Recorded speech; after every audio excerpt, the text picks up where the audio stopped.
Hello, it's 4 p.m. Welcome to the Etch Play Weekly Live Show. I'm your host this week, Ben Joy, and I'm joined by the wonderful Adam Burt. Adam, how are you doing? I am doing very well. I had to quickly mute that because I heard myself twice, had an echo.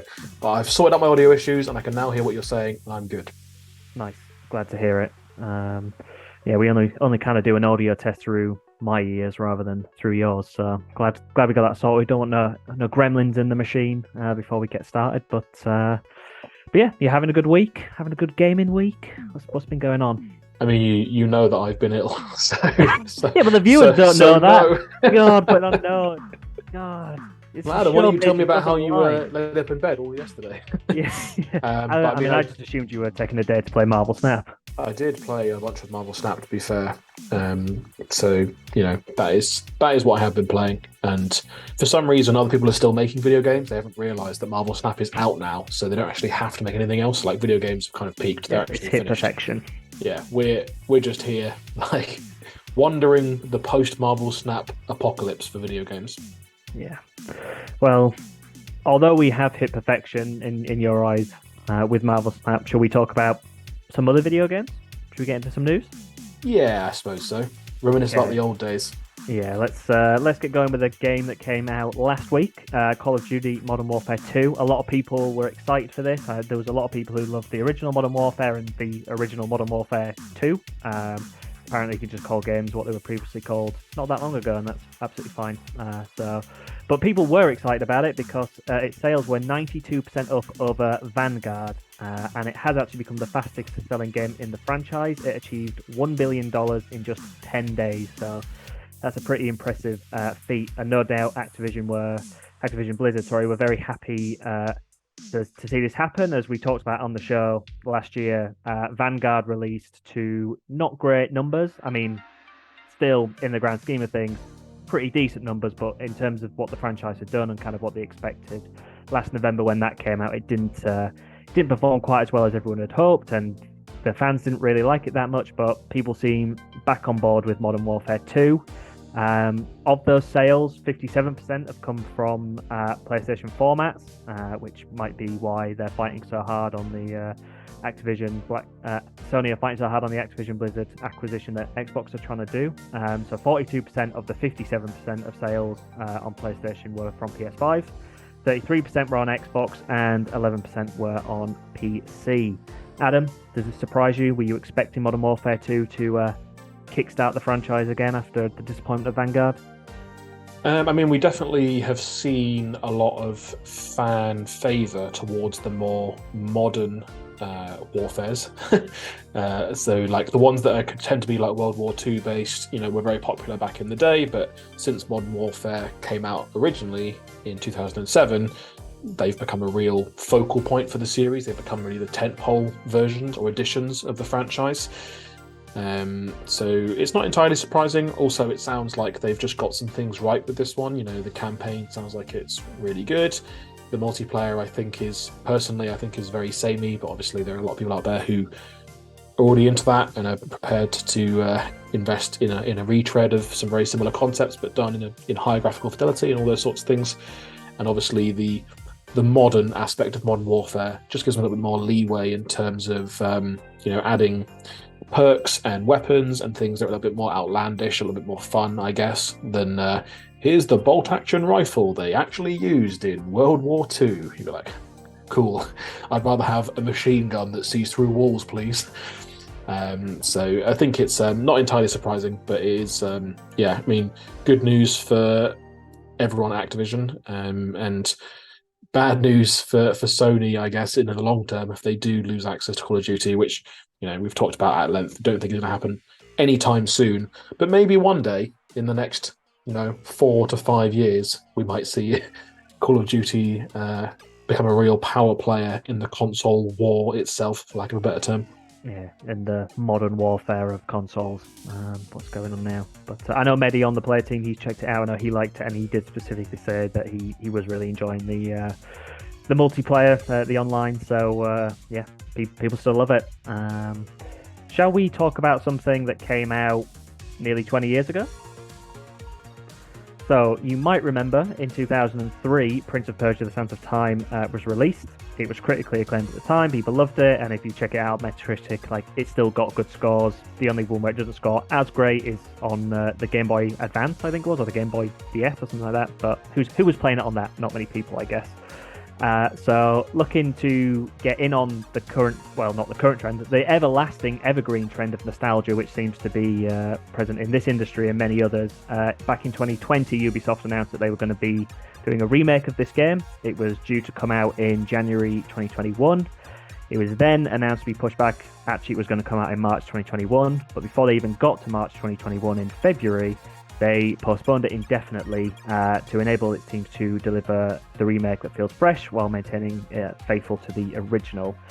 Now, it's been a little bit quiet on the Prince of Persia front for a while. Obviously, as you would expect, with it being delayed indefinitely, things went a little bit quiet. But on Monday of this week, which was the 7th of November, for people not watching live, Ubisoft have re-emerged with some news about the title. And it's kind of mixed news. So they've announced that they're refunding all pre-orders due to the fact that the game doesn't have an actual release date yet, and it actually hasn't for quite some time. But they have emphasised to try and reassure people that the game is definitely not cancelled. It's still being worked on by Ubisoft Montreal, and they will open pre-orders again once a new date has been set for a release window. So it's kind of feels a bit of mixed news where Ubisoft are saying, hey, we're still working on it. It will come out. I think it has got people maybe a little bit worried that the pre-orders have been refunded. I guess a lot of people might be quite happy with that, because pre-ordering something that you don't know when it's coming out, especially when it's been delayed for comfortably over 12 months, is a little bit worrying. But yeah, Adam, what do you think about that? I mean, if I was a betting man, I would say this game isn't coming out, or at least it's going to be very, very. But they emphasise it is. It does, yeah, I know, but they always say that. I mean, this is Ubisoft we're talking about here, and they've been telling us that Beyond Good and Evil 2 is coming out, and that game's been in development for more than 15 years. It's officially the longest development for any video game ever before a release, and they still, to this day, claim that that's definitely coming out. So what they say and what they do aren't necessarily the same thing. So it wouldn't necessarily surprise me if they do come back to it. I mean, as a remake, there's a lot of fertile ground there. They don't have to invent a lot of new things. They can build on what's there, which is appealing from like a financial standpoint and from a, just dev team cadence point of view. It's maybe something you can get out of the way and be like, yeah, let's do this for a couple of years, and then take stock and do something else when the market's stabilized a bit, maybe. But yeah, I also think for it to be in this state in the first place, for it to have been delayed multiple times and now pushed back indefinitely, and now pre-orders refunded, it's almost like they've gone back to the drawing board. They've thrown it all away basically and been like, let's start from a blank piece of paper, and we can't take pre-orders because it doesn't really exist. Like consumer protection laws mean we can't pre-order things that aren't real. So we have to, give it a few months' work before we even consider trying to sell it again. So yeah, I think that's kind of where they're at with it, and I'd be surprised to see it come out in this current, this version. But they could build this whole thing again. Sounds like what they're doing. So we could see it in 2 to 3 years maybe. Yeah, I mean the thing with this one is that we have seen years ago that when they first announced it, we had some side by sides of like, this is what the old one looked like, this is what the new one looks like. But we're now we're pushing 2-3 years on from when that was shown, so people expect more again, graphics wise, gameplay wise. So yeah, it's an interesting one. I think I agree with you. It's either not coming out or it's going to be an awful long time. So if you were a fan of that, waiting for that, I think you're going to be waiting for quite some time. The next thing we are going to talk about today is Gears of War. So in the recurring theme of video game, movie and TV adaptations, the latest to be added to the list is Gears of War. The franchise celebrates its 16th birthday again on Monday, on the 7th of November. And Netflix used this opportunity to make the announcement that they've partnered with the Coalition, the game developers, to adapt the Gears of War universe. Now, this isn't the first time that people have tried to adapt Gears of War. It's been attempted since Hollywood tried to get their hands on it in 2007. New Line briefly had the rights, And the Netflix deal must be particularly satisfying for the film head Scott Stuber, who was actually attached to produce an adaptation of Gears of War when he was an independent producer in the mid 2010s. That iteration was set up by Universal, but it never got past the screenwriting phase. The game itself features humans and an alien horde known as the Locust, who shoot and chainsaw bayonet each other to death in a bit of fight over who gets to live on the planet Sera. So that's going to be pretty intense. It's going to be great to see on the screen. There's been no words really on who's attached to it, kind of from the back room or from kind of who's going to be on the screen playing his characters, but feels like Dave Bautista could be an obvious choice for Marcus Phoenix, Terry Crews as Cole Train. Let us know in the chat who do you want to see cast in those roles. I feel like Tyre may have some opinions on it. Maybe Steve. Who else we got in the chat? She's a huge Batista fan, Tyre. Yeah, I mean, it's Batista. For the wrestling fans in the chat, who's probably just me. But yeah, it's another example of this trend where this keeps happening, where people want to take video games and put them into movies, put them into TV shows, and kind of a transmedia experience that encompasses not just the game, but movies, TV shows, and we're seeing it with a lot of IP. Obviously, there's the HBO Last of Us series, which is premiering in January. Netflix are also working with Ubisoft on Assassin's Creed. We've talked about a BioShock one, and I think we recently also talked about Horizon from the folks at Guerrilla that's been adapted. So it's hot property. There's some great IP out there in games, and people want to capitalize on it. I mean, games is such a huge industry and people are so dedicated to these characters, to these stories, that it is good fodder to turn those into bigger experiences on the screen and the television, and kind of extend those storylines. So I talked for a while there. Adam, what do you think? Are you excited about this news? Tentatively excited, I suppose. I mean, I think it does have the potential to be good. Like most of these, adaptions have the potential to be good, and maybe not a lot of them actually end up being good. I can imagine it being interesting. Like Batista obviously actually has some history with the franchise, because he is available as a unlockable skin in Gears 5, I believe. So you can actually play as Batista, and he looks just like the dude, basically. So there's not much of a change. So I mean that is an obvious casting, maybe a little bit too obvious. I'm not sure if Batista would really be up for it, or whether they demand too high a salary for what Netflix is maybe hoping to spend on this.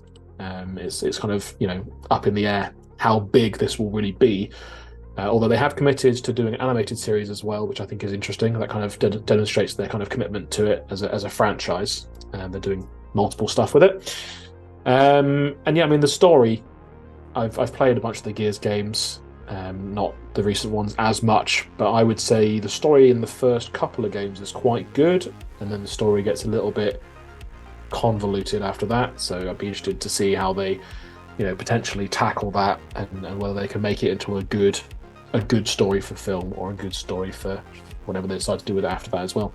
Or maybe it'll be like Westworld, where the first couple of seasons are great, and then they just confuse the living heck out of dumb people like me, who then lose interest in it because they can't follow it anymore. I mean, even saying 2 seasons to Westworld is very generous, I think. Yeah, that was generous. The first season was incredible, and then it's like the first 9 episodes of season 1.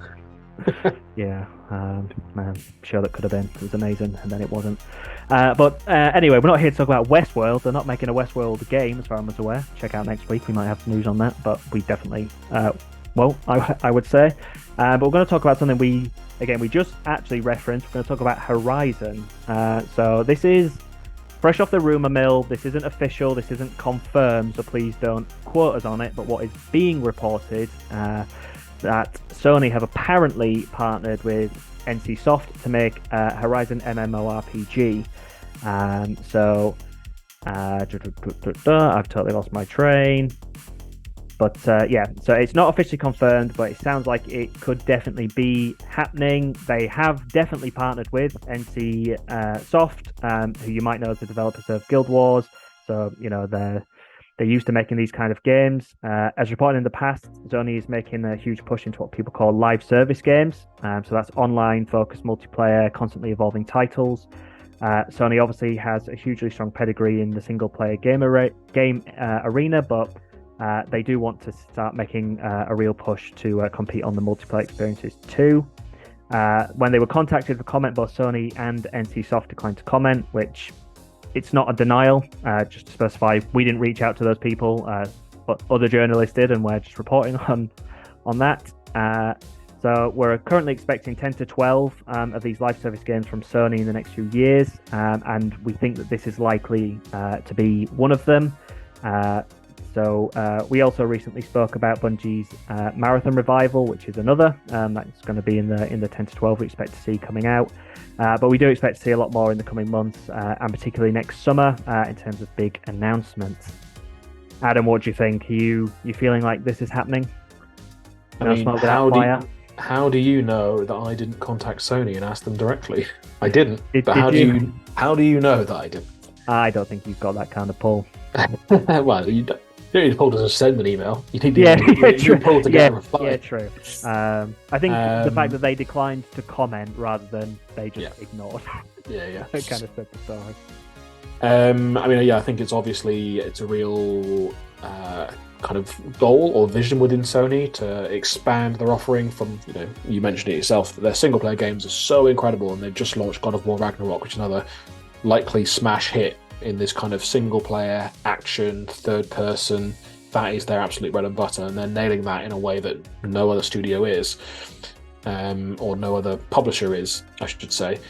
But there is definitely kind of an acknowledgement, and we talked about the Call of Duty thing earlier again as well, that from a multiplayer perspective, they're extremely reliant on third parties. They're reliant on companies like Activision releasing Call of Duty. They're reliant on EA releasing whatever they're doing, Battlefield, things like that, onto the PlayStation to attract those multiplayer-focused gamers.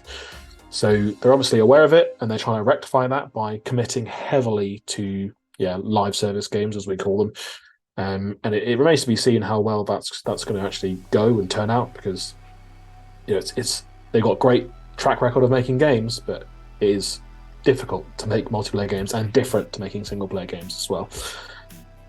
So definitely one to watch, and I'm sure, like you said as well there, like next summer when we have that kind of slew of gaming announcements, we're expecting several big multiplayer titles from Sony kind of off the back of this push, really, to be unveiled, probably including this, I imagine, will be properly unveiled then.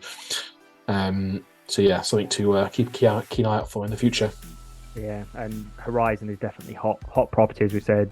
Netflix are already adapting it. We just saw the recent collaboration with ASOS with the clothing line. There's been collaborations with Lego to create Lego toys. So it's hot property. So yeah, it makes sense that they would want to extend this world even further. Right, we're going to throw to a pre-recorded segment in just a second. Stick with us, because after that, Adam is going to be back with me, and we're going to be talking about some Twitter alternatives. But until then, enjoy me playing as a teddy bear fighting some gnomes, and we'll see you in about 10 minutes.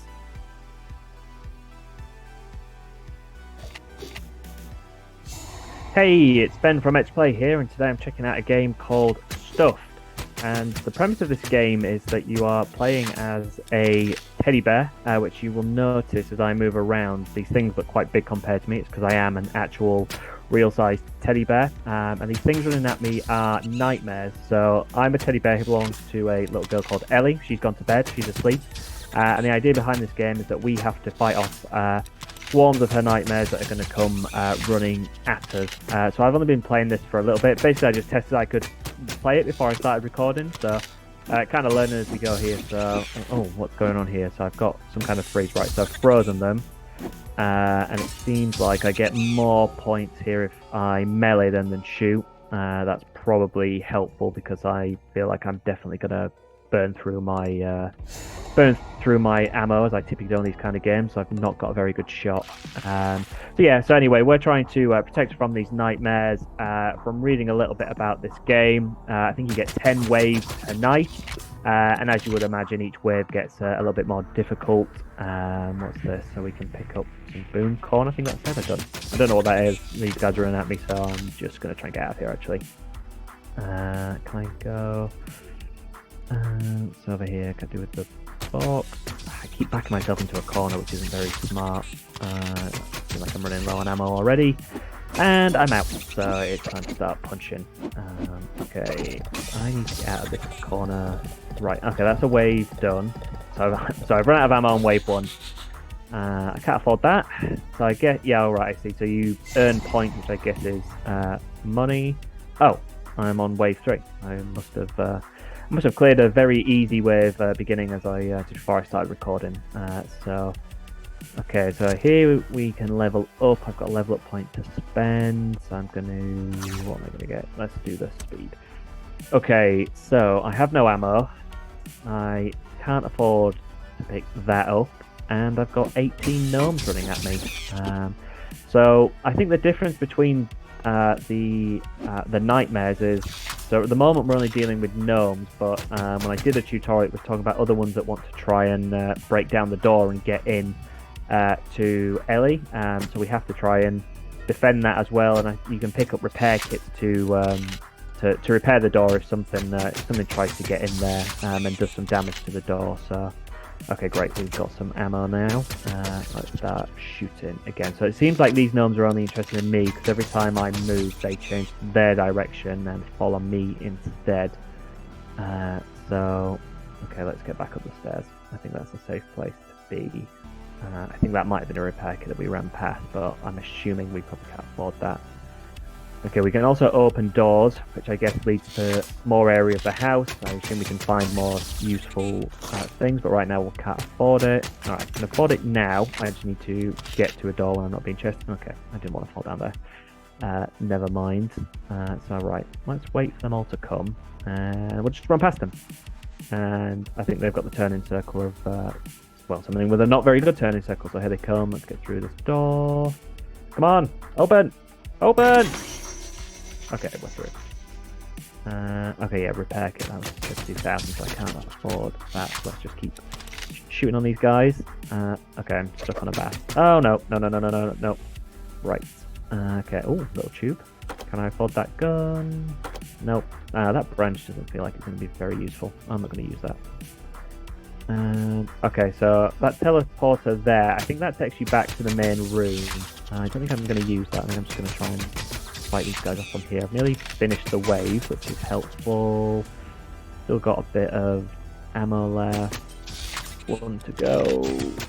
Okay, done. So should have a little bit of time before the next wave starts. So while that is coming, so I'm playing this on the Xbox, but it's also out on early access on Steam. I've actually written a blog about early access. You can find it on the Etch Play blog, so go check that out. But I'm playing it on a demo on the Xbox.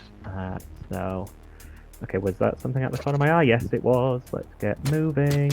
Okay, so lots of those there. Okay, I've got 18 again, so that feels manageable. I feel like we've already cleared 18.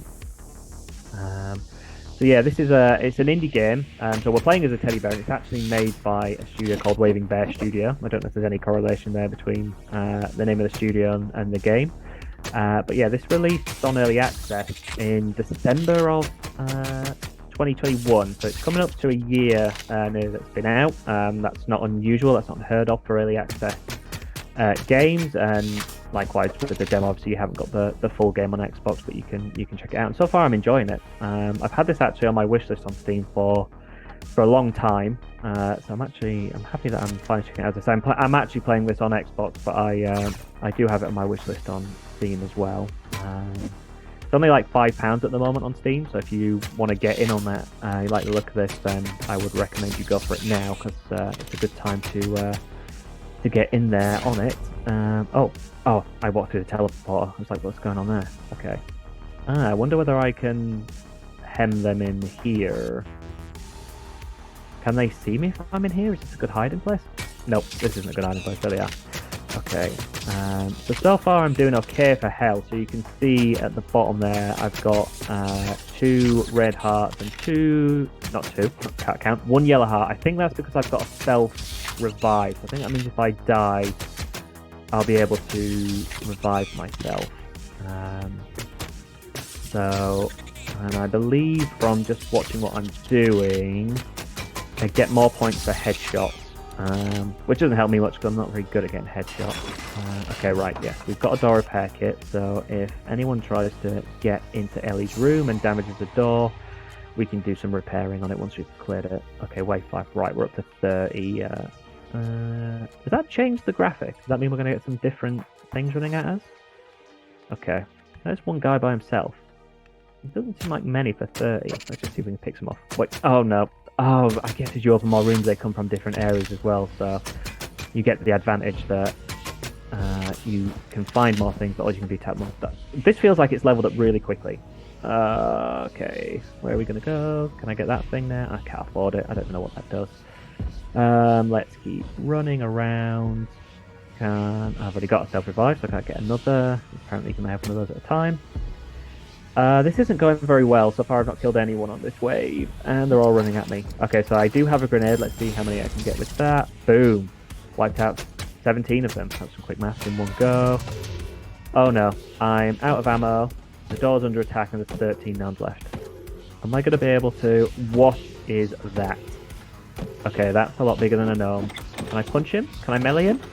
Oh, he's so tall and I'm so little. Right. Okay, that's doing damage. I'm just going to have to melee him on the butt until he dies. Seemingly he's not fighting back. Oh, cool. That was a lot easier than I expected. He's dead. But now I have 12 gnomes running at me. And no ammo. What am I going to do? Just keep moving. Just keep moving. Just keep moving. If you keep moving, you won't die.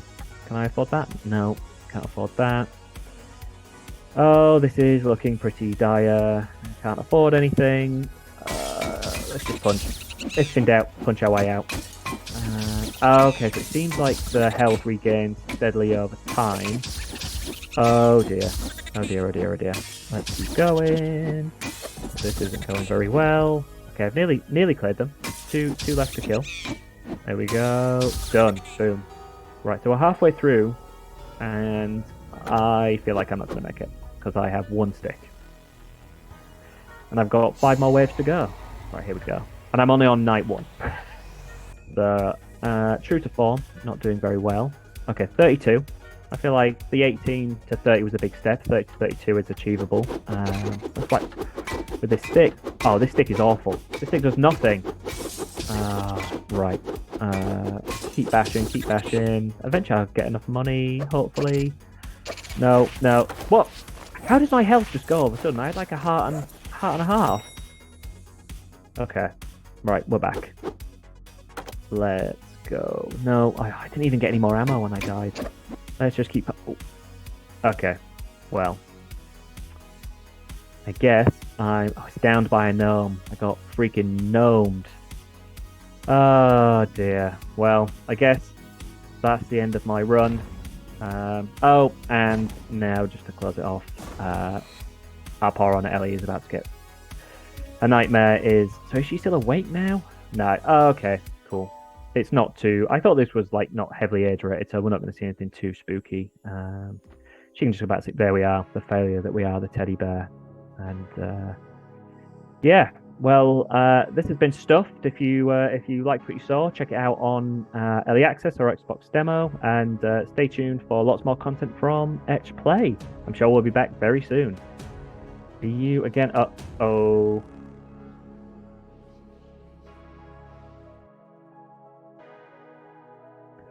Hello, we are back. That was Stuffed. As I mentioned in the video, you can check that out on Steam or on Xbox Demo, and I think as everyone will agree, very scary game. I played that as part of our Halloween content.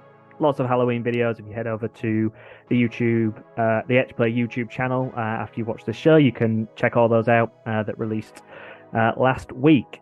But now we are back. We're going to be talking about Twitter and potential Twitter alternatives. So I'll just give a really quick, very whistle-stop tour of what's been going on with Twitter, because there's been a lot, and we could talk about that for a whole hour.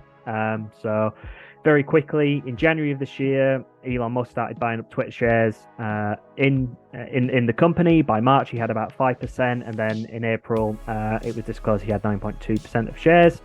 He declined to join the board, but he offered to buy the company for $44 billion.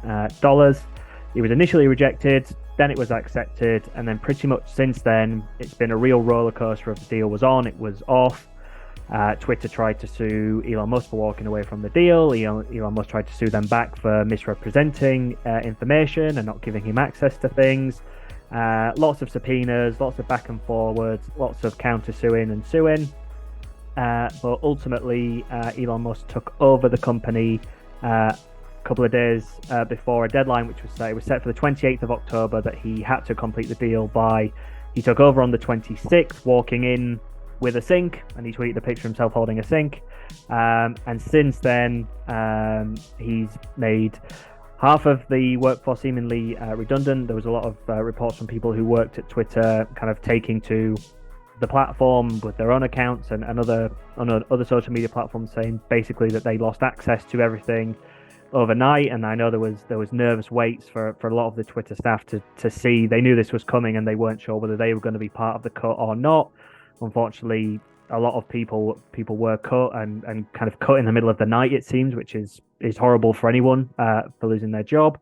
And ultimately, there is a lot of nervousness around large portions of the user base. We've talked a lot on this show before about how Twitter is a big audience for games. There's a big gaming community on there. A lot of games have their own presence on there, and we're definitely seeing a lot of chatter in kind of the Slacks we're in, on Twitter itself, the different platforms we're on, of people are asking, what are the alternatives? If I don't want to be here anymore, where can I go? So we've got a couple of examples we're going to talk about on the show today. The first one being a platform called Mastodon. So this isn't a new platform. It's not sprung up kind of in answer to what's been going on with Twitter. That's been around since 2016, and it does have a lot of the similar functionality. So if you want to write a post, you can post it, you can share things, you can reply to things, you can favorite things. It's got a 500 character limit, it's got custom emojis, all that good stuff that you're used to with these kind of social media platforms. But it differs in a way that when you sign up for it, you actually join a community or a server or an instance. I've kind of seen the names used interchangeably. So you might join, for example, a gaming group, and to join these instances, they have their own set of rules, then their own sets of admins, and it's not kind of an admin within the company. It's an open source platform. So me, you, anyone could set up our own instance or server that people could join and kind of set the rules for how people can join. If that sounded confusing, it feels like it is a little bit. When I was looking into it, it seemed quite confusing. The thing that is, you join these join these instances, but you can follow people that aren't in those instances. It's just kind of the way you join to get on. So it seems, to me, it seems a little bit confusing, but a lot of people seem to be flocking there. When you follow someone, their post will show up in a timeline format that you have kind of with Twitter, but the difference here is that there is no algorithm driving it. It's just who you follow. That's what's gonna show up. One of the worrying things that I've been seeing people talk about with this platform is that admins of the instances can apparently read your DMs, and if you DM with someone who's in another instance, the admin of that DM can also read your DMs, which people seem to be a little bit nervous about. But ultimately, for me, it feels it's the complexity of the instances and not quite understanding it from reading about it. I guess if you start using it, it might become clearer. But if you're trying to pitch to get users, if that proposition is a little bit confusing, that might struggle to really get the mass market to sign up for it. Another thing that's worth mentioning, kind of from the marketing side of things, as a user, this is great. But as if you're looking to advertise your game through traditional means like paid media, there is no advertising on this platform. So great for users, not so great for marketers. Adam, have you had a look at this one yet? Have you had a look at Mastodon? It seems like a lot of people are favoring this one. I mean, I've been on Mastodon for a while, but I don't post on it. I think it's interesting to see how many people, like you say, it seems to be anecdotally the most popular thing people are kind of going to as an alternative, or in terms of diversifying. But also those people are also complaining about that complexity that you mentioned. and it's really unclear at this stage whether that complexity will limit its appeal to a broader mainstream audience. Some of the kind of heavy tweeters, people who are really invested in Twitter, might be keen on it in terms of like a slightly more complicated version, but a large portion of Twitter's audience are just normal people, for lack of a better word, who just want to read things. And the majority of people who are active on Twitter don't actually post on Twitter. Most tweets come from like 5% of users. So if those people don't come across, then half the ecosystem or more is missing, really. So it kind of remains to be seen whether that will be a problem. I do think that if you are diversifying, and this is kind of going to be a recurring theme through my comments, I guess, it's like it can't hurt to just have these accounts on these platforms. If you think there's a chance they might become successful, there's no reason not to do it. You can just squat on the username essentially of whatever it is that you're trying to get. And that's maybe a good first step that you should take now, regardless of your feelings, just because it's just good backup, isn't it? So yeah, that's my thoughts on Mastodon specifically. Yeah, I think that's interesting. I think as users, I think your advice of just getting on there and getting an account and you don't have to post anything is kind of makes sense, and I would echo that. Interestingly, I think coming from kind of a game studio's perspective or kind of a game publisher's perspective, kind of the advice we would typically give to studios and publishers is if you're not going to be present on a platform and you're not going to keep it up to date and post on it, then maybe think twice about whether you do get on it, because the last thing you want is someone coming to your profile, or if you were, for example, to set up, in Mastodon's case, an instance, like you're creating a game, you're like, I'm going to create the instance and I want people to join my instance that way. Whether people would do that, I'm not sure, because there's so many games. How would you choose which one you join? But if you do sign up for that and you're not using it, it's another thing that your community manager, or if you're small and you don't have a community, that you have to keep up to date. And I'm going backwards and forwards in my head as to whether it would be a good idea for a studio to do that, or whether it would be worth kind of waiting and see if the audience goes there first and follow them, or whether game studios should be making the plunge, being like, hey, we're over here, so come across. This is where it's at, kind of that chicken and egg situation, I think. And I've not decided kind of what my advice would actually be yet, I think, for a studio thinking about it. I mean, what's worse, having an unupdated Mastodon profile, or somebody else claiming your game as their profile and posting horrible stuff on it? Very true. Because one of the things that we'll talk about with another one of the platforms is kind of the verification. So obviously Twitter has currently has a verified system where you can get verified. Seems like that's going to be changing. That's one of the things that people aren't liking about the changes that are coming to Twitter. I think it's going to be like $8.99 a month or something if you want to get your blue check mark, and then in theory anybody can get it. So yes, that's already happening. Yeah. So as of yesterday, people have started doing it. Is that what Twitter Blue is? Is that what that is? I've seen that appear in my timeline, in like my sidebar in my Twitter app. Yeah, and this is the problem with the verification aspect of it. I think there's multiple things going on. I mean, obviously you talked about the firings and the layoffs, and that has an impact on the content moderation team. Even if they say it doesn't, you can't moderate as much with half the people, especially if it's disproportionately affecting certain teams, which we believe that it is. Additionally to that, the verification as a concept, the verification is a public service, essentially, to be like, this information's legit, it's from the real person who said this, and turning that into a thing you can just buy is really problematic, I think, in many ways, because we're already seeing wide-scale abuse of that system. Like, there was massively retweeted and engaged with content from a fake version of Valve software announcing games yesterday. There's a fake Nintendo that was out there posting pictures of Mario giving the finger. Yeah, I saw that one, yeah. Apple Plus is on there. They've got Apple with a uppercase I, so it looks like an L, so it's indistinguishable by I from the real Apple to Apple Plus. So it's definitely a problem, and it's the challenge is that the idea itself is stupid. Like the idea of being able to say everyone could have that is bad, because now they've added, and they've flip flopped on this a few times. So who knows where they'll end up? They've added the second check mark for being official. So it's like, well, now you can pay for this one that's meaningless, and then exactly. You can get the one which was free, which confirms you. This more hidden one, which is just harder for users to find.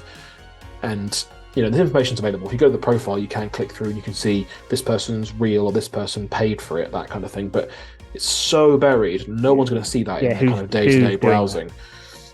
And it kind of goes against the whole idea of it, doesn't it? Like Elon's idea that everyone should be equal is just actually not true. Where when it comes to verified information, it's not true.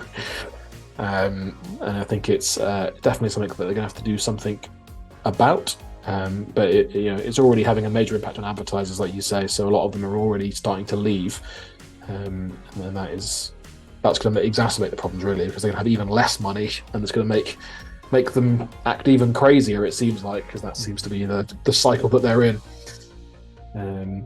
So verification is definitely going to be a hot topic in the near future, I'm sure. Yeah, but I think you are right. I think getting your username, getting ready on the platform is sensible, but maybe bide your time before you kind of half-heartedly throw yourself into posting a lot. Get yourself on there, get the account, get the name, and then maybe just see where the tide's flowing as to whether this is something you actually want to put some time in. Because it might be that you go, hey, do you know what? We are going to throw ourselves into this, and we're going to make a real go of it. With any online presence, you can't really do it half-heartedly. Otherwise, you're not going to get the benefit out of it. You might as well not bother if you're going to not throw yourself into it. I think parking is a good idea. You can use that profile just to signpost the places that you do use in the meantime. So. Yeah, that's a good shout. So that seems like it's a popular one. Another one which I'm seeing people talk a lot about, and I've actually seen you talk about this as well, which is helpful that you're here, is Co-Host. So Co-Host described itself as a new social media platform which has been built from the ground up by a small team of developers and designers who just like sharing things on the internet. Like Mastodon, it's got no ads, and they do boast that they don't track you and that they never will. I think saying things like never and forever is maybe making a rod for your own back if this thing blows up and they want to go down that route. But the internet's got a short memory. I expect no one remembers what anyone's posted ever. And they also make a point of mentioning that they don't have an algorithm. You'll just see posts from the people you follow in the order that they were posted. I find this one an interesting point, because as a Twitter user, I do oftentimes find it infuriating that I'm just seeing kind of post after post after post from people that I don't follow, that Twitter's like, hey, you might like this, and I just want to see who I followed. But flipping that kind of on its head from a discoverability point of view, having those kind of things in place is good for you if you're a studio, you're making a game, and kind of trying to get people who might not necessarily find you organically. Losing the ability for that ever to be the case feels like a slight negative, but as a user, I can see why people get infuriated. It feels like there needs to be kind of that middle ground kind of area. It's almost like Twitter went too far and was like, we're going to almost show you like 90% of things that you could follow that you don't.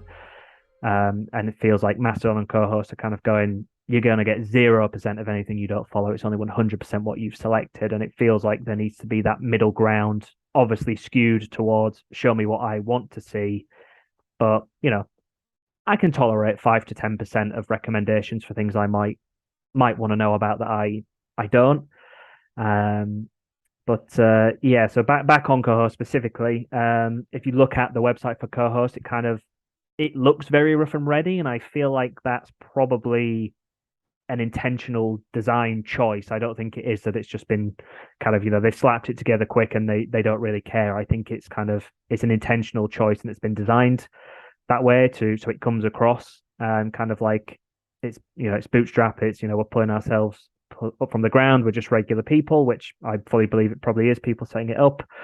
I've seen a couple of comments about kind of maybe some iffy things in the terms of service and ownership, which I think is probably nothing sinister. I don't think it's probably intentional. I think it probably just is that this has been set up by a small group of people who maybe haven't quite realized what they've written into their terms, or maybe had some bad advice. But that's definitely something to take into account, because even if it is a mistake, if it's in terms of service and you agree to it, you until they change the terms of service, you have agreed to those. So I'm not suggesting you sit and read through pages and pages of terms of service, but maybe just have a little look and just be aware of what you're signing up for. When if you put things on out there and all of a sudden you realize you don't own it whatsoever and you've lost ownership, like that might cause you a problem later down the line. So just that's something to just be aware of on the internet in general. Like it's just general internet awareness. But it is something that I have seen mentioned about co-host. Adam, I saw that you did sign up for co-host. How are you finding it? Have you used it Yeah. much? So I've been on co-host since the Elon Musk thing was first announced. That was when they first started like, this is going to happen. Yeah. We're going to start being on something right now. And I've only really started posting on it recently, but I do quite like it. It's more Tumblr-esque than Twitter-esque, I would say. But and it's quiet at the minute. So that's kind of what's frustrating about seeing loads of people. It's frustrating seeing loads of people go to Mastodon and then be like, it's so confusing, when you're like, why don't you come to the not confusing one and have fun with me? The terms of service thing is interesting, because I went and looked at this after I heard someone mention this as well. But to me, the terms of service look the same as every other social network's term of service. Right. And I'm not a lawyer, but they appear to be, Okay. in the same way that every social network wants to protect itself against, they have the right to republish it as retweets. They have the right to, for other people to reply to it and remix it and all those sorts of things. Like that's always something that they're keen to protect, that kind of user creativity, I guess. And yeah, they have the license to publish it, because that's what they are doing on the web. They are publishing it on their website for you when you press send. But yeah, I'm not a lawyer, so maybe there is stuff in there that's beyond me. And yeah, I think it's an interesting site. It's one of the kind of earliest in terms of like, where it's at dev wise. There's definitely, I think the design is a little rough and ready around the edges. I think some of it's deliberate, some of it's not. I think there's certain things I'm like, they've just not got to that yet. And there's certain things that are like, that's sort of deliberate aesthetic that they're going for. And some of the stuff they're working on, it's interesting. They have a whole section where they talk about finding new things and how, they hate algorithms. They've identified that the algorithm is, damaging when it's based around engagement. It's actually damaging to conversation. It creates these really extreme echo chambers. It's actually generates more anger and more hatred and all those sorts of things that they're trying to avoid. But they're acknowledging that they need to have some system of finding new content and surfacing new things to people. So they're interestingly kind of open and honest about that. They're like, we're trying to get this right. We're not sure how yet, but TBD on how you increase your discoverability, and that is reflected in the site so far, because it is quiet. It's hard to find people, I would say. They're also working on part of the site so you can get paid for things, almost like you get Patreon exclusive posts for people who subscribe, or you can tip people for posts, which would be revenue that you would share with co-host, which might be also an interesting avenue for certain games reporters or streamers or journalists, or even potentially companies who are like, hey, get the inside track on our super special members tier fan club on co-host potentially could be an option. But you're very right that the lack of ads, or the commitment to a lack of ads, is does change a lot of things for a lot of marketers. They would, if they do this, it's more of an organic social, it's more of a community building than it is a more of a Discord kind of thing. Let's build a community here rather than let's advertise here, which might still be very valuable, but is definitely a different technique to what a lot of people are maybe doing on Twitter right now. Yeah, and obviously these communities already exist on Twitter, and they obviously have not all been fully driven by paid media, as so to speak. Like they do organically grow. But just kind of going back to something you said a few minutes ago, which I guess game studios will start to feel as they potentially look for these alternatives. If you said it's frustrating because it's really quiet over here. And I guess the problem we have now is if people are looking for these alternatives and there is no clear like for like alternative. I've seen a lot of people say that they don't actually want a like for like alternative. They do want something different, but where everyone is kind of, or a lot of people seem like they're scattering and kind of running to different corners, it's hard to know as a game studio where to go. And I can understand why that could be frustrating as a user and also from someone who's trying to grow a community, is that hey, there is this great platform here, but people aren't coming. And how do I get people to come here? And it's additional work and the new ways of thinking that studios and publishers are going to have to go about to think about, okay, if for example, we're going to commit to co-host, how can we get people over to co-host? How can we get people over to Mastodon if that's what we're gonna get to, and trying to build those communities when the community currently feels a little bit lost and that they don't know where to go. And I guess that makes it difficult for studios, and it also makes a massive opportunity for someone, I guess, like a co-host or a Mastodon to really try and put their foot to the floor to, I guess, try and land grab all these people who don't know where to go. But we'll see how that plays out. One which I've seen people talk about a little bit, and I'm not 100% sure whether they're joking or not, or whether this really is going to make a comeback. But I've seen quite a few people saying that they're heading back to Tumblr, because Tumblr was kind of a big thing in 2007. It was really popular, and then it kind of just it seemed like it died a death, really. Like it was. I mean, do you want me to tell you why Tumblr really vanished? I know why Tumblr vanished, but I'm not going to say on there. But people seem like they're heading back there.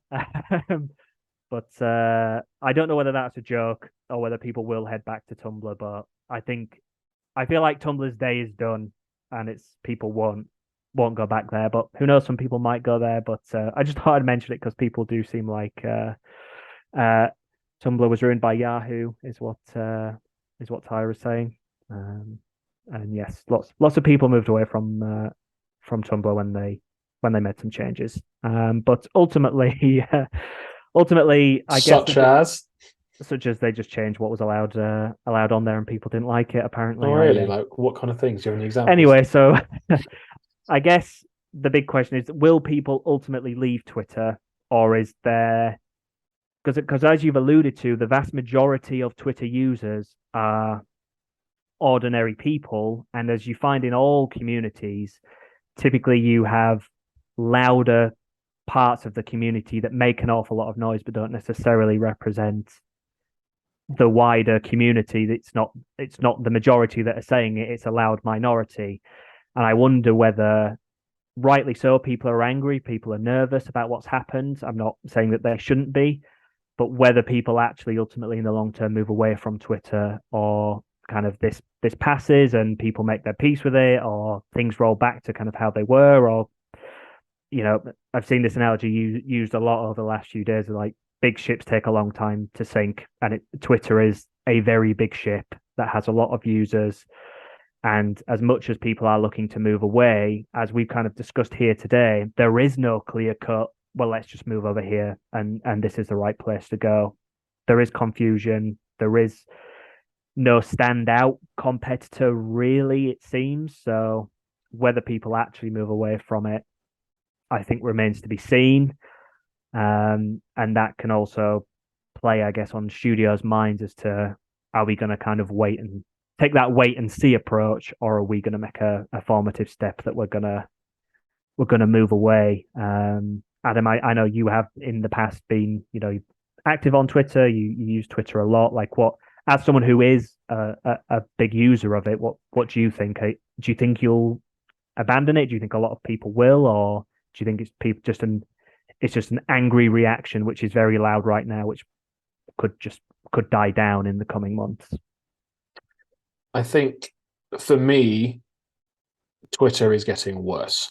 And to be fair, I think Twitter has often taken backward steps. Throughout its history, there have been various times when I've thought this site is not going in the direction that I would like it to be going in. But it does feel like some of these recent trends and the concerns, I guess, if they prove to be founded, the concerns long term about lack of clear verification, about content moderation, about whatever else it is that Elon Musk decides to do, I think there is a very real risk that it will be slow, but that it will gradually fade away and it won't be important anymore to people.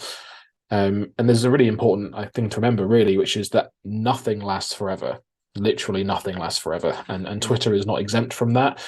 Tom So from MySpace will tell you that. yeah, you Bring will. back MySpace. That's the real competitor. And from that perspective, I think my opinion about this, and in the marketing space, or even for an individual user, is that diversification is actually quite important. And whether you want to diversify to Mastodon or co-host, or if you want to focus more on other platforms that already exist, Steve in the chat mentioned Meta, and whatever they're doing now may also be a bit of a shit show, but it'll be there. We've got things like Reddit, we've got TikTok, which is growing massively in terms of reach and availability and ad performance, and then you've also got things like your own website, which is a place that you can publish information, you can be authentic about yourselves, you can push that in various ways. So I think the key thing is that if you're only on Twitter, and Twitter is the only place that you have right now, this is maybe a warning sign that it's not going to be there forever. It might be 3 months from now, it might be 30 years from now, but at some point Twitter will cease to be relevant, and you kind of need to make sure that you've got enough of a hand on a different branch to move somewhere else, or to refocus on various platforms, given whatever happens in that given time period. So yeah, that's kind of where I'm at with it as well. I think that is very sage advice, and I would echo that. I think very, very good points. I see that in the chat. Ty doesn't think Twitter will be around past Christmas, and he's calling for Bebo to come back. Get your top 16 friends on Bebo. Habbo Hotel, that is a throwback. Get games on Habbo Hotel. Is Habbo Hotel still a thing? It can't be, surely. Surely that's not still around. I think it might be. Didn't realize. I was never on Habbo Hotel. It was never my thing. But to be honest, I forgot it existed until Gam just mentioned it. Neopets. There's so many options. Let's So all many just go back options. to RuneScape. Yeah. We were happy when we were in RuneScape and someone was swindling us out of our gold. This rate, let's just ring each other. Let's just go back to ringing each other. Absolutely and not. talk I draw the line at that. Fair. Well, as I say, we've barely scratched the surface on alternatives. There's loads out there. Whether any of them take off remains to be seen. But yeah, we'll watch, we'll wait, and we'll see what happens. And if we have any big epiphanies, we'll of course be sure to let you know our thoughts and the impact it can have on game studios and for your games. But until then, we'll be back next week at 4 p.m. on Thursday, as we always are. We're on YouTube if you want to check us out there. As I mentioned earlier, lots of Halloween content, lots of other content. All our old shows are on there. And we do still hang out on Twitter. Don't know how long for. Remains to be seen, but we are still on there wherever the platform is running. So you can find us there as well. We should have made a Mastodon. Yeah. Talking about it, we haven't got one. We'll have to get on it. We'll add that to the list for the marketing meeting on Monday. Get the co-host and the Mastodon Someone else can do accounts. that. I'm going to delegate that one, I think. Well, it won't happen then. But Adam, thank you for joining me. Thank you for your insights. Very much appreciated. Great that you've actually used some of these platforms, so I can come at it from that perspective as well. So thank you as always, and thank you to everybody in the chat who has joined in the conversation. We really appreciate it. And yeah, we'll be back next week. Hope you all have a great weekend, a great evening, and we'll see you very soon.